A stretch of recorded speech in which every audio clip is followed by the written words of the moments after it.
Okay, the crystal field splitting in case of the tetrahedral complexes is just reverse of the octahedral ones. Okay, and the best way to imagine a tetrahedral type of geometry is to think of some cube like this, in which the metal atom is present here at the center, and the four different ligands which we are talking about because of the tetrahedral geometry, they are present on two corners first of all, like this, and then on these two corners of this cube like this here. Okay, and if I just join the ligands with this metal atom in this way here, it will be representing my tetrahedral type of geometry. Okay, and now because the central metal atom contain its d electrons in their d orbitals, so this means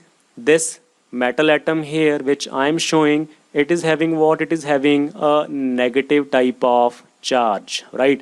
And now because the different ligands here are approaching towards this metal atom, and we know ligands also contain the electron, this means the negative charges, so definitely there will be some kind of repulsions in between the metal electrons as well as that of the ligand electrons. Okay, and moreover in crystal field theory we assume that the ligands as well as the metal atom or the ions as the point charges, right?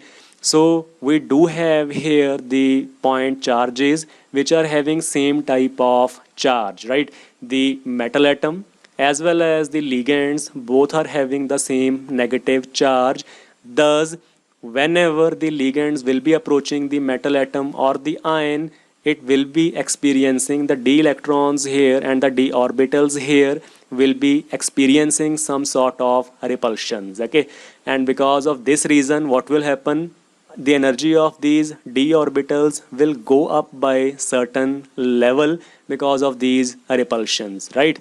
And after that what will happen is the splitting of these d orbitals will be going to take place, and this will all depend upon the different kinds of interactions of different kinds of d orbitals with these four ligands. Okay, and as we all know that the 5d orbitals here, they are not having the same type of shape. So what will happen is because of their orientations, which you can see right on your screen, like this is what, this is the dxy shape here, and this is the dyz, then is the dxz, x square minus y square, and here in the last is what, it is the shape of the dz square orbital, right? And these are representing what? These are representing my metal atom d orbitals, and these contain electrons, right? And now because the four different ligands are approaching, like you can say here, this is the first ligand, the second one, third, and here is my fourth ligand, right? And once again these are my point charges and they contain a negative charge. Okay, and all these d orbitals here starting from here to here, they also contain electrons and they are also acting as the point charges. So these also contains what? A negative type of charge. And definitely because of the repulsions, what will happen? They will be experiencing an increase in the energy. Okay, so after that it is important to understand that out of these 5 different d orbitals which will be experiencing a higher type of repulsions, so that after splitting we can show those orbitals at a higher level in the energy level diagram, right? And out of these 5, which orbitals will be experiencing lower repulsions, such that we can show those orbitals in at the lower level in case of the energy level diagram. Okay, so in order to understand this thing, what I can say is I have to show you something. You can see here, this is my cube in which the metal atom is present at the center here, and here is my 4 ligand, the first one, second, third, and fourth, right? Now if we assume that one of the side of this cube is a, let me write here a, so this means each side can be represented by this small a, because the length of each side is what? It will be same as far as the cubical geometry is concerned, right? Now in case of the d yz type of orbital, the orientation is something like this, in which if we talk about this lobe here, if we talk about this lobe here, it will be touching this side of this cube at the very central point, such that now if the side of this cube is equals to a, the distance in between this lobe here, I mean if this is a here, the distance in between the lobe, because it is touching this side at the center, so it will be what? It will be a by 2. As you can see here, it will be what? It will be a by 2. Okay. On the other hand, in this case, in case of the dz square orbital, because the lobe here is present somewhat at the center, such that it will be touching the diagonal line of these ligands like this. And moreover, we know that geometrically talking, this diagonal length is what? It will be equal to under root of 2a, right? So I mean to say, dear students, if this is the top face of my cube, okay, so in case of this dyz orbital, it is touching this point here, okay.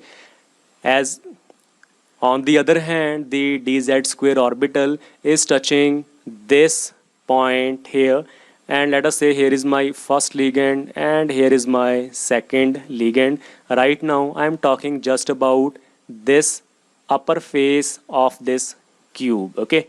So if now we say that this length here is a, this length will be what? It will also be equal to a here, right? And now because it is touching at this point, so this means the lobe, I mean the dyz lobe, will be what? It will be a by 2 distance away from the ligand, right? On the other hand, if we talk about this point, I mean this dz square orbital, let me write here the dz square orbital. We know mathematically the distance between this corner and this corner where the two ligands are present, it will be what? It will be under root of 2a. Let me write here, this will be what? This will be under root of 2 multiplied by a here, okay. And because it will be touching this point here, so the distance of this lobe from this ligand will be what? It will be under root of 2a divided by 2, right? So now if you simply compare this distance, I mean a by 2, and this distance here, which is under root 2a over 2, you will find that this distance is 1.414 times larger as compared to this distance, okay. So this simply means that this lobe here, I mean this lobe here is what?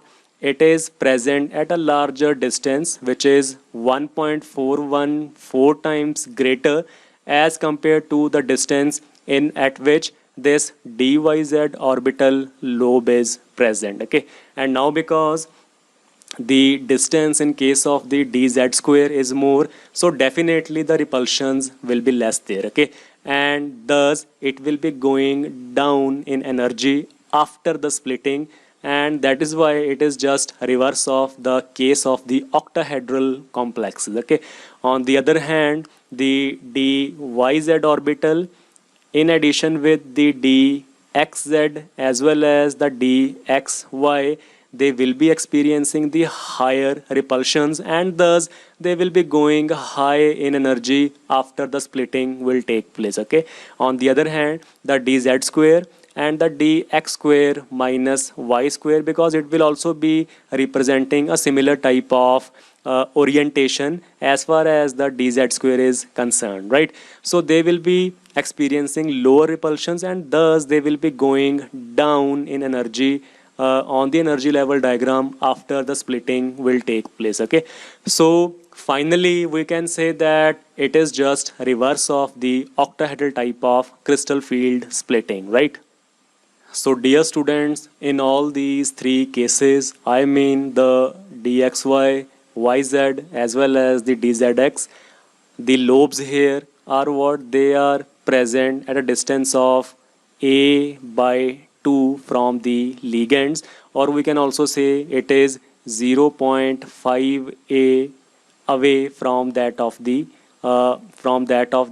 orbitals here, right? Orbital lobes here, right? On the other hand, as far as the dx square minus y square and the dz square is concerned, the lobes are present at a distance of under root 2a over 2, which will give us 1.414 divided by 2, which equals to approximately 0.7 times a, right? So this means the lobes here, they are present at a larger distance from that of the ligands.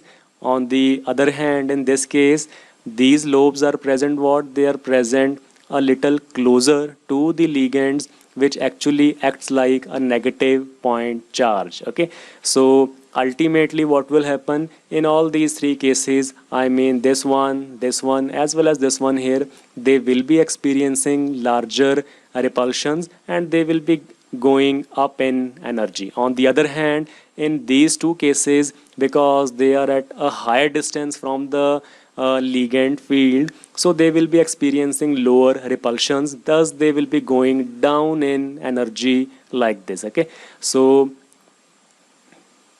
we can say here that if starting from some metal atom Mn plus, which is present in the isolated gaseous state, let me write here the isolated gaseous state in which the d orbitals were all degenerate like this, the first one, second, third, fourth and the fifth one. What will happen when this metal atom or the metal ion will be spherically surrounded by the ligands? These all d orbitals will experience a rise in their energy. Okay, but because it is a spherical type of field here, we have also discussed this thing in our octahedral splitting of the complexes. Okay, so if the field is spherically symmetrical, what will happen? All the d orbitals will get excited to a high energy level by an equal amount. Okay, let me write here it is spherically symmetrical, so that I can now draw the rise in the energy of these d orbitals to an equal amount, and it will be like this here. Okay, so all d orbitals will rise to the same amount of energy and we can show it like this. Okay, so this is in case the spherically symmetrical field is there. Okay, and finally when these ligands will result in the formation of bonds, I mean with the metal atom in the form of a tetrahedral type of geometry like this, what will happen is, based upon different kinds of interactions and the magnitude of repulsions, these three orbitals will get split into the higher energy like this, and these two orbitals will go lower in energy like this. Okay, but finally still if we compare to the energy of the isolated gaseous state, even the dx square minus y square as well as the dz square will still be higher in energy by some amount, as you can see here, right? So moreover we can say here that if this is my barycenter line here, if this is the barycenter line, following that barycenter rule, what will happen? If these three orbitals are going 4 dq above the barycenter line, in order to negotiate this thing, what will happen? These two orbitals are going minus 6 dq down the barycenter line. Okay, and moreover the splitting, the extent of splitting in between these two sets of orbitals is what it is given by delta T here, mean the crystal field splitting in case of the tetrahedral complexes. Okay, and even in this case, this is equal to 10 of dq, and moreover, we can also represent it in another way, and that is what it is, plus 0.4 of delta T, and this will be what it will be, minus 0.6 of delta T here. Okay, and moreover, we do have a name for this set of orbitals as well as this set of orbitals. These are known as now the E set of orbitals. On the other hand, these are known as what? These are known as the T2 set of orbitals. Okay, and you might have noticed one thing here, that we are not putting the alphabet G here as we used to do in case of the octahedral complexes. Okay, in case of octahedral complexes, we have the T2G and the EG set of orbitals, but in this case we are saying that it is what it is, the T2 and the E set of orbitals. The reason being, in case of the tetrahedral complexes, because it was having an octahedral type of geometry, there is present a center of symmetry here. Okay, and this term here, that is the G term, means this one here as well as this one here. It simply means the Gerarde, Gerade. Okay, and now it is something associated with the center of symmetry and the group theory. Okay, so because the octahedral type of geometry is a symmetrical type of geometry, it do have a center of symmetry, so that is why we used to add this term G here, right? But on the other hand, the tetrahedral type of geometry, which is like this, it is not having any center of symmetry, right? So we will not be using the word, the alphabet G here in this case, right? So this is why G is lacking here. It will simply be T2 set of orbitals, and this will be the E set of orbitals here, right? And also, if we talk in terms of the average amount of energy, we can say whatever energy these three orbitals are going up, each by an amount of 4 dq, means 3 orbitals multiplied by 4 dq, which gives me a 12 of dq here. These two orbitals, they are going down by an amount of minus 6 of dq. This means two orbitals going down by minus 6 of dq, so this will give me a minus 12 of dq. Okay, so this means in terms of average energy, these two or three orbitals here and these two orbitals here, they are going up as well as down by an equal amount of energy. Okay, and they are totally neutralized. Okay, so whatever energy is increasing, that much amount of energy is also decreasing by these two orbitals moving down, because they are experiencing lesser amount of repulsions, right? And now after that, you can see here we have a comparison of the magnitude of splitting in case of the tetrahedral as well as in case of the octahedral complexes. Okay, so in our last video we have seen that in case of octahedral we have these EG set of orbitals and we have this T2G set of orbitals, and the amount of crystal field splitting here is mentioned or represented by delta O or delta OCT, right? So let me mention here, this is my dxy, dyz, and this is dzx here. Okay, on the other hand, this was what it was, the dz square and dx square minus y square, right? Now as far as the tetrahedral complexes are concerned, we have E and the T2 set of orbitals, in which this is what this is dxy, this one is dyz, and this is the dzx here, right?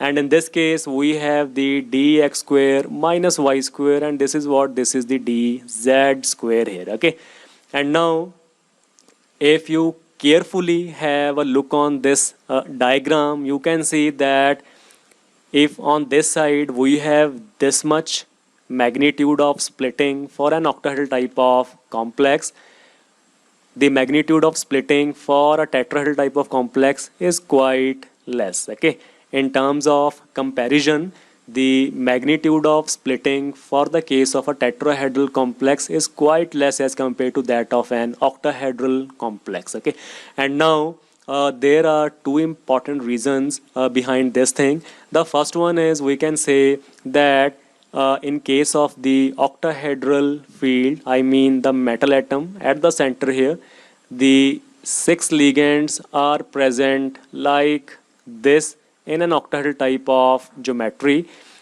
So obviously the metal d orbitals will be experiencing a lot of repulsions here. Okay, if we compare it in terms of the number of ligands, we can say that in case of the tetrahedral geometry, we have a single metal atom, and it is surrounded by just four ligands, first one, second, third, and fourth here, right?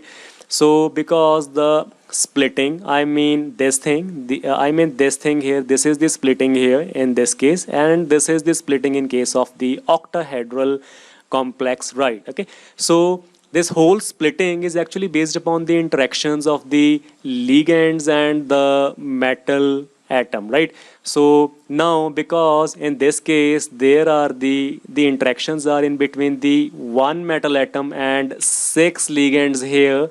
In this case, because we are having just four ligands, so definitely the repulsions will be less here. Okay, and this is the reason why the magnitude of splitting, I mean this thing, will be quite less. Let me write here, it will be quite less as compared to this magnitude, which is quite high, right? It is just because of the number of ligands here, which is more in this case, so definitely the splitting magnitude will also be high. Okay, the second reason we can give for this is, in this case you can see, let me talk about these set of orbitals, I mean the upper set of orbitals in case of tetrahedral as well as in case of the octahedral type of geometries. Okay, so we have dxy, yz and zx, and in this case we have dz square x square minus y square. Okay, so now we will be having a look on the orientation of all these orbitals which are present in the upper set of orbitals in case of tetrahedral and octahedral complexes. Okay, so let me show you. Here is what it is, my dxy, I mean this orbital here, and here is the dyz, I mean this one, and here is the dzx, I mean this orbital here. Okay, now if we compare the orientation of these three orbitals with these two orbitals, I mean the dz square, this one, as well as the dx square minus y square means this one here, we will see on a clear type of observation, as a clear type of observation, that in these two orbitals, this lobe here mean the two lobes of dz square, and the four lobes of the dx square minus y square, they are present on the same axis on which the ligands are coming, right? Means the ligands are coming from all these sides here, and thus because the lobes are present on that same axis, so definitely the amount of repulsions experienced by these orbital lobes will be quite high. Okay, on the other hand, in case of a tetrahedral type of complex, you can see here none of the lobe is present on the same axis from where the ligands are coming. Okay, you can see here the ligand is coming from this side, this one here, as well as from this side. Okay, and in all these d orbitals, I mean none of the lobe is present on the same axis from where the ligands are coming. Okay, so definitely repulsions will be there, but of course it will be quite less as compared to the repulsions which these two orbitals will be experiencing here, right? So you can see here where on one side these two d orbitals are rising high in energy like this, On this side, in case of the tetrahedral complex, these three orbitals are also rising in energy, but not to that extent. It is only by a small extent. Okay, so because it is going high, so definitely this difference here will also be high in case of the octahedral complex. Okay, on the other hand, because these three orbitals are still going high in energy but not to that much extent, so that is why the extent of splitting here is less in case of the tetrahedral complex. Okay, so finally I can say here that if we have a tetrahedral type of geometry, the splitting will be like 1 2 3 and this here. On the other hand, if we have an octahedral type of geometry, the splitting will be like what? It will be a large type of splitting. It will be like this and then 1, 2 and 3 here. It will be this much here in case of octahedral and only this much in case of the tetrahedral type of geometry. Okay, and one more thing which we can say here is that suppose we are having a D5 type of configuration in case of a tetrahedral field of ligands, the filling here will be like what? It will be 1, 2, 3, 4 and 5, right? So whenever the filling will take place, the complex will always be a high spin type of complex.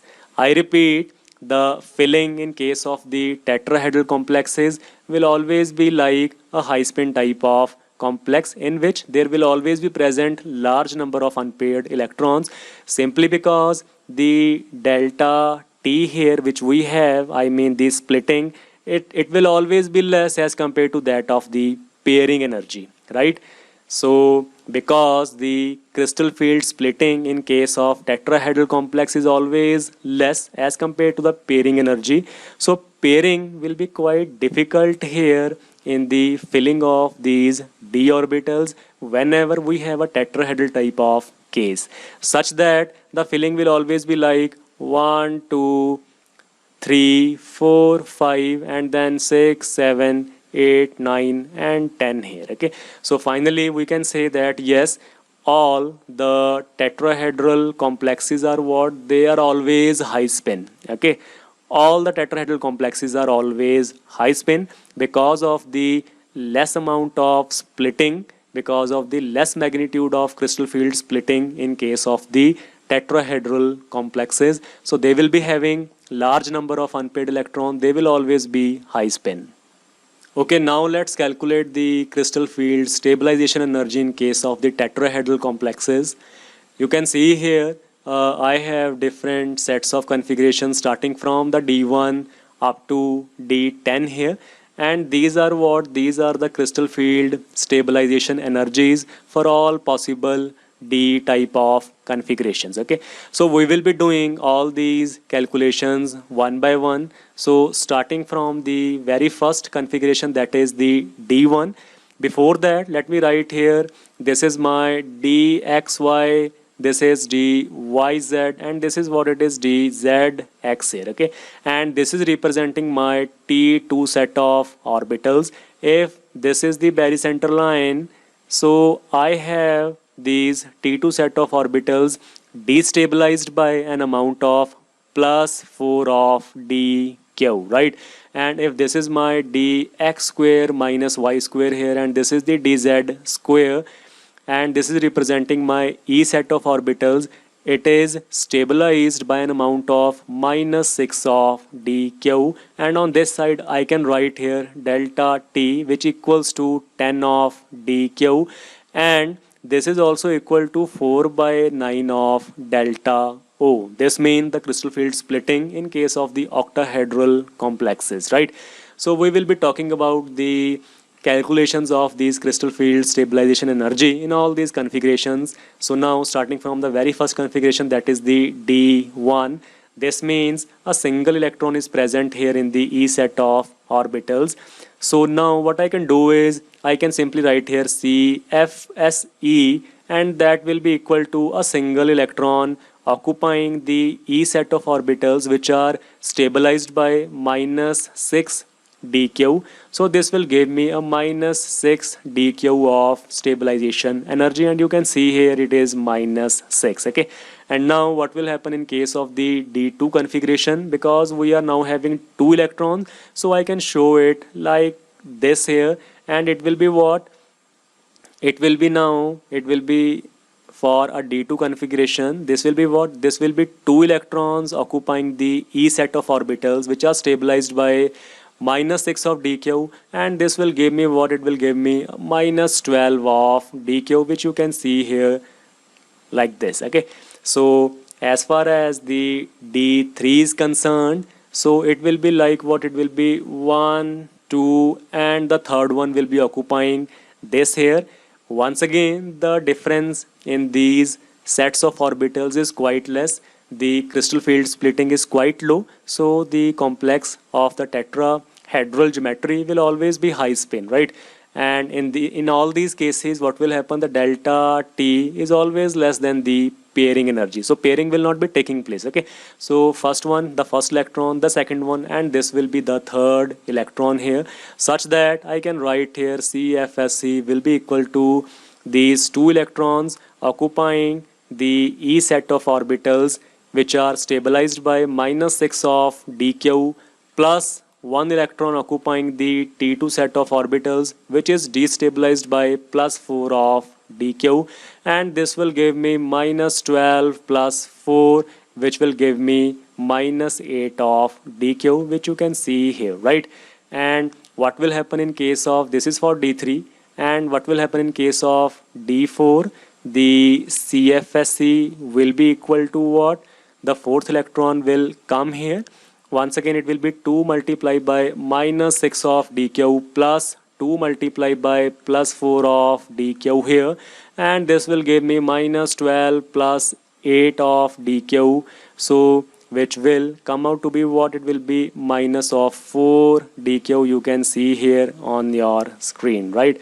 And now what will be there in case we are having a d5 type of configuration? So the filling will be 1 2 3 4 and 5 here like this. Okay, so these 2 electrons will be what? It will be 2 multiplied by minus 6 of dq, plus for these 3 electrons it will be 3 multiplied by plus 4 of dq, which will give me minus 12 plus 12, and this will give me a 0 of crystal field stabilization energy. Okay, and now for the d6 case, I mean for the d6 case, what will happen is 1 2 3 4 5 and 6 here. Okay, and this will come out to be the CFSE will come out to be 3 multiplied by minus 6 of dq plus 3 multiplied by plus 4 of dq, and this will come out to be minus 18 plus 12, which will give me a minus of 6 dq, as you can see here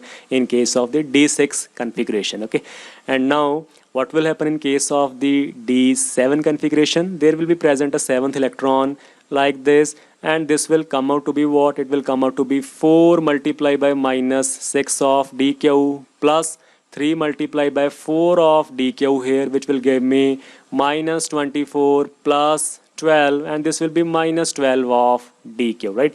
As you can see here in this case. Okay, so the strategy here is quite simple. You just have to multiply the electron number which are occupying the E set of orbitals by minus 6 of dq, and those electrons which are occupying the T2 set of orbitals by an amount of plus 4 of dq. Okay, it is that simple, right? So now in case of the d8 configuration, we can say the filling will be 1 2 3 4 5 6 7, and now 8th will be here. Okay, do remember the tetrahedral complexes will always be of high spin, right? Because of the magnitude of this crystal field splitting, it is quite less as compared to that of the pairing energy, right? So in d8, what will be there? These 4 electrons occupying the plus 4 of dq, and these 4 electrons occupying minus 6 of dq. This will give me 16 minus 24, which will come out to be what? It will come out to be 8 of minus 8 of dq, as you can see here, right? And now the D9 configuration will be what? It will be 1, 2, 3, 4, 5, 6, 7, 8 and 9 here, right? So these 4 electrons occupying minus 6 of dq plus 5 electrons occupying the T2 set of orbitals means plus 4 of dq minus 24 plus 20. This will give me minus 4 of dq, and it is this you can see here, right? And now the last one is the D10 configuration: 1, 2, 3, 4, 5, 6, 7, 8, 9 and 10 here. Okay, so we are having 4 electrons here, minus 6 of dq plus these 6 electrons here by plus 4 of dq. This will give me what? Minus 24 dq plus 24 of dq, which will give me a 0 of crystal field stabilization energy, right?